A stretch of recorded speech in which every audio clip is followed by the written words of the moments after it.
The Humanitarian Fallacy by H. L. Mencken from the Baltimore Evening Sun, January 28, 1924.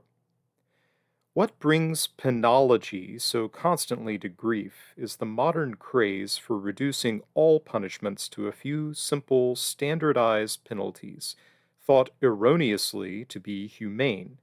This craze was unknown before the 18th century.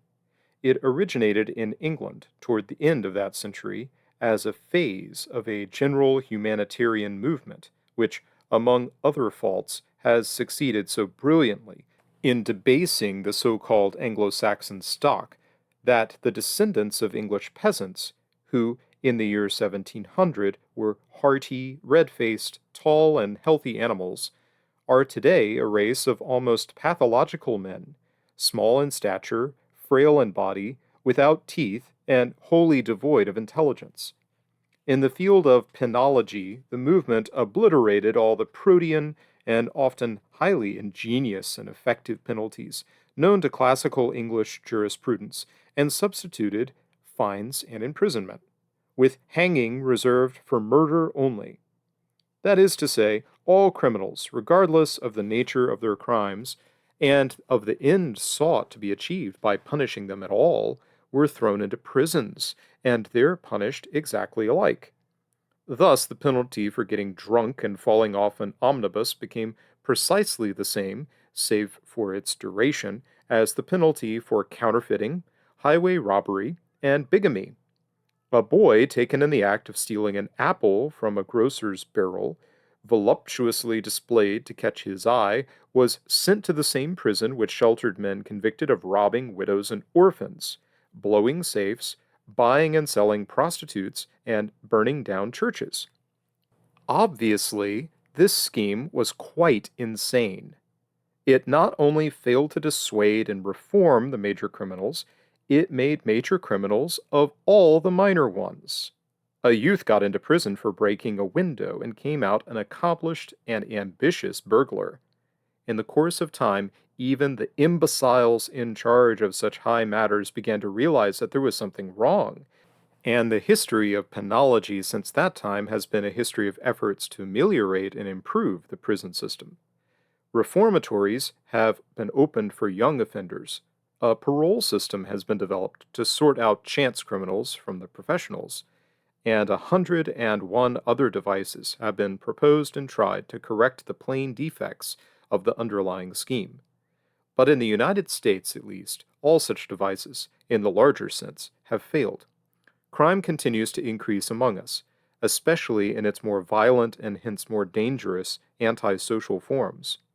As our penal system has grown in humaneness towards the lesser varieties of criminals, and in the effectiveness, or at all events in the elaborateness of its artifices for reclaiming them and making docile drudges of them, it has steadily lost capacity to discourage or diminish the really serious crime. In order to avoid punishing the petty criminal too much, and so driving him a despair into genuine crime, we have had to reduce the punishment of the major criminals so greatly that in many cases it is now scarcely any punishment at all.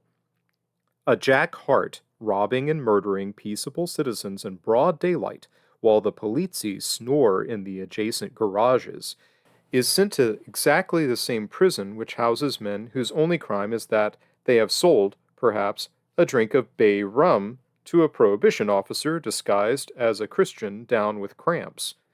And once Hart gets there, he is treated exactly as they are. He must, true enough, stay longer, at least in theory, but that is a detail.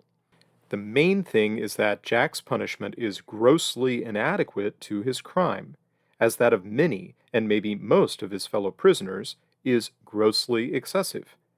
It is not dreadful enough to make him reform, and it is not dreadful enough to dissuade other men of his peculiar nature. Worse still, it bears no sort of intelligible causal relation to his offense.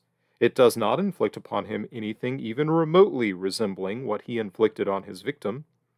To elect a man to the Sweezy Club for robbery and murder is fundamentally as idiotic as to elect him to the Maryland Club for piracy on the high seas, and a great deal more humane. His inclination toward robbery and murder is not obliterated thereby, and his capacity for it is only temporarily suspended. Soon or late he will get out, either by a jail delivery or by due process of law, and resume his practice. Reduced to its elementals, the transaction is simply this: that society bribes him by paying the heavy cost of his upkeep for transiently suspending his operations, and then turns him loose to renew them. The English embraced penology before we did, and are getting rid of it sooner. They never elect a man to a club for robbery and murder and pay his dues and his checks. They hang him. After the war, they faced the same crime wave which now disturbs the United States, with crimes of violence constantly increasing. They formed no sweezy clubs and summoned no expert penologists. Instead, they revived the whipping post, abandoned in the 18th century, and now every hold-up man convicted is given a series of barbarous lashings, continued until he is all in. With what result? With the result that the Recorder of London, in his charge to his grand jury in May 1920, pointed with satisfaction to the fact that there was but one charge of robbery with violence on his docket. The walls of our prisons are bulging. We are constantly paying out millions for new ones. In England, but let me quote the Committee on Law Enforcement of the American Bar Association, quote, "The great English prison at Reading has been closed. Other prisons have been turned into Borstal institutions, i.e., reformatories for young offenders. Prisons which formerly were crowded are now half empty." End quote. But would the cat of nine tails suffice to dispose of such fellows as Mr. Hart? Would it punish him enough? Perhaps not. But the cat of nine tails is not the only instrument of correction that might be rescued profitably from the great reservoir of the Old English law. I am no uplifter, and hence make no specific recommendation, but I confess that I often wonder that the ancient punishment of outlawry is not revived. It is still in force in England, though it has not been inflicted since 1859.